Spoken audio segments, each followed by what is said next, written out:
Hey everyone, welcome back. It is me, Tony, of course, from Tony J Beauty. Today we're just going to jump right into the video. It is about silk pressing because 'tis the season. And I know a lot of people have questions, so this is just going to be a brief overview. And if you have any questions, let me know down in the comments so I can give you a more in-depth explanation of how everything works. So first things first, I always see people ask, what makes a silk press different from flat ironing? For me, it is the fact that silk press is a full service, flat ironing is not. So back in the day, you could get a coupon to JCPenney for a $10 flat iron, which means your hair was washed, it was blow dried, and you wanted us to just go through and smooth it down. Now, of course, this didn't really work for girls with natural hair because you still have to take those small sections, and by the time you're done, it's not worth doing $10 worth of work. All right, so hopefully that makes sense. The difference between silk pressing and the old press and curl is the tool. So we have, come up to more modern times, and we have plug-in tools that are safer and easier for us to regulate versus using the stove, which doesn't really tell us the temperature, and we have to gauge it by pressing our tool down on a paper towel to see if it singes the paper towel or not.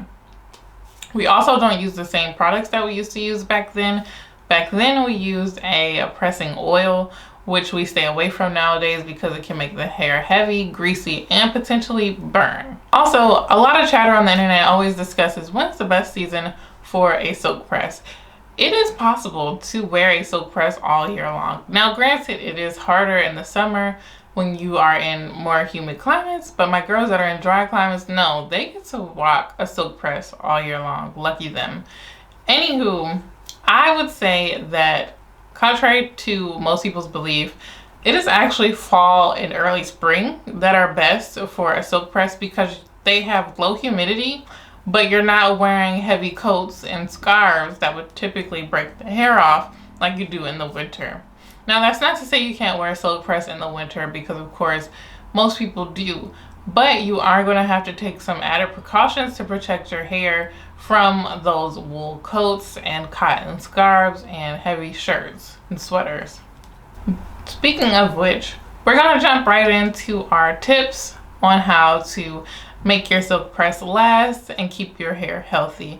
First one is always going to be wear a satin scarf. And now I don't mean just when you tie your hair up at night, but I mean get yourself a nice beautiful satin or silk scarf that you can wear out the house. Line your coat in it, line your hats in it to protect your hair and your ends. One, that's going to trap the moisture in on your ends so they don't get too dry and brittle in that cold air, and it's also going to protect them from rubbing up against harsh fabrics and causing them to split and break. 2, never set the iron over 430 degrees. So we do know most flat irons can go up to 450 degrees, but 450 degrees is knocking on that door of 451, and that is when your hair burns. Most of the time you don't even have to turn the flat iron up that high for your hair to burn. So usually I find that most textures can be set at 430 or lower. 430 is for my girls with the extremely dense 4C type hair textures. And I usually stay with my clients around 410, 415, and then 405 for the ones with extremely soft hair that presses out quickly. They have a looser curl pattern and it's less dense, if you know what I mean. And of course, the next tip everyone knows is small sections. So here, just to expand on the small sections, your section should not be any larger than the flat iron plates. So take a look at those plates. I don't have mine near me because it is in the salon space, but those plates are telling you how much hair can penetrate through them. So do not use a large section and then have these flat iron plates that are nice and thin. It's not going to work out. Lastly, you're going to want to cleanse the hair thoroughly. So when I say this, what I mean is don't go in with your VO5 is not going to do it, and your other certain shampoos just don't get the hair and scalp clean like other ones do. It's hard for me to find the words, but if you need to do 3 shampoos, do 3 shampoos, okay? Make sure that you're getting out all that butter, gel, oils, anything that you've been putting in your hair throughout that time before your silk press so that you can go in with clean, moisturized, controlled hair. And that brings me into products. So before I tell you what products I do recommend using, let me tell you about the don'ts that'll really alter your results.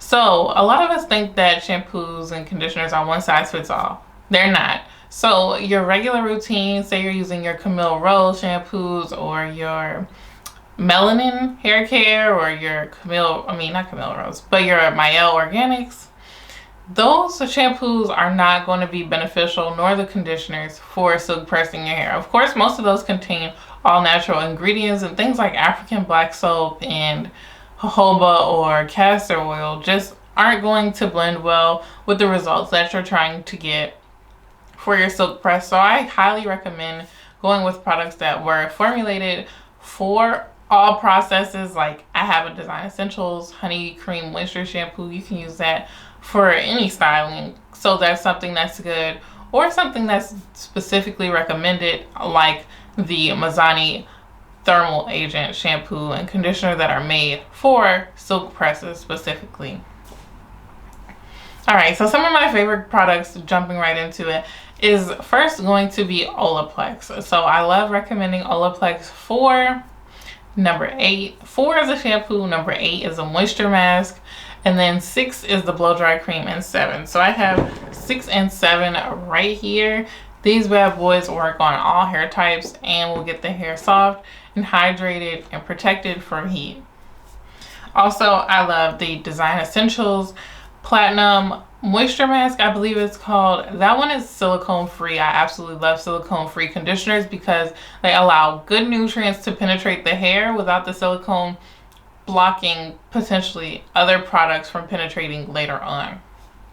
I also love the Mizani Thermosmooth conditioner. I don't have that one with me at the moment. It's not as talked about as it should be because they have come out with a new thermal agent line, but that is my favorite conditioner if you want a quick conditioner. So these two, the Design Essentials and the Thermosmooth, I use them in the same manner. So if there's a person who has like a 3C texture, who has medium or moderate porosity, I might just leave the conditioner on for 5 minutes at the sink, comb through, rinse it off. But if it's somebody with 4C, low porosity, that needs a little bit of extra help, I'll go ahead and put a plastic cap on it and put them under the dryer for anywhere between 15 and 30 minutes to let that conditioner really penetrate into the hair and let that nutrients absorb into the hair. And lastly, I love a good shine spray for a silk press. So I have 2 right here. I have this one by Design Essentials. This one is great because if you're a person who really wants lightweight hair, you can use a blow dry spray and then you can spray this on right before you flat iron. Or you have this one, which is really just a finishing spray. This one is not safe to use before your hot tools. And then lastly is an unpopular opinion. I'm actually a little nervous to say this because people are going to hate me for it, but it is oil sheen. So oil sheens aren't all made equally, just like any product. But most importantly, you should note that oil sheen and oil, a bottle of liquid oil, aren't made the same. And so people will say, oh, oil sheen oil will make your presses heavy. Look, if you are somebody who's struggling with extremely dry hair, you deep condition, you blow dried it out, and somehow to the touch you can still just feel it's dry. This is when you want to pull out that oil sheen, give it a light spray, keep it at a good distance from here, give it a light spray, and then comb it through. Once you put that flat iron through, you will see the difference that it makes in your press. And no, it will not burn the hair. But I do recommend 2 specific oil sheens to guarantee this, and that is going to be the Care Humidity. I think it's humidity resistant. I'm not sure, but I'll post a picture here. Also, the Design Essentials Diamond Oil Sheen is amazing for that as well. Oh, and one last thing is a silk wrapping. So a lot of people wonder what that last bit of the silk press process is used for. And most people think that it's going to give us a little bit of extra hold and fight against humidity. And while it may do that, that's actually not the purpose. People kind of just do it because they see others do it and they think that that makes a difference. But what it's actually used for is to mold the hair to the shape of the head. So we use the head like a roller. So imagine when you have your roller set and it holds that curl, or you find that a roller set is easier to wrap than straight flat ironing.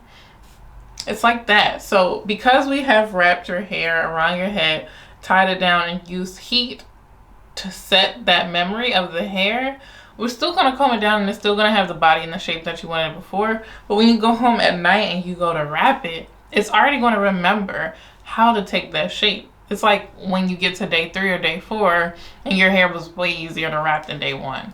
We're just kind of speedlining that process. So that's actually what that's used for. I know it's confusing. Never makes sense to people, but in our minds we've told ourselves, oh, it makes the wrap last longer or it makes it look better. It's the same, except that it gives it more hold or more shape, more memory for when you wrap it at night. All right, guys, so let me know, of course, if you would like me to do a more in-depth video on olaplex. There are tons of videos online about olaplex. However, some of them don't really explain it the best, and then sometimes we're still confused on what benefit that actually has for natural hair girls or girls who don't actually chemically treat, which includes hair color. Let me know if you'd like to see a video on that, as well as let me know if you'd like a breakdown on conditioners, the different types of conditioners, their purpose, and how they're comprised, because there's a little bit of misconceptions based around deep conditioners, how they're used, and how they're made. All right, and so I look forward to talking to you guys next time. Make sure you like, comment, and subscribe. You know, I miss being on this thing, and so I can't wait to make more videos. See you guys soon.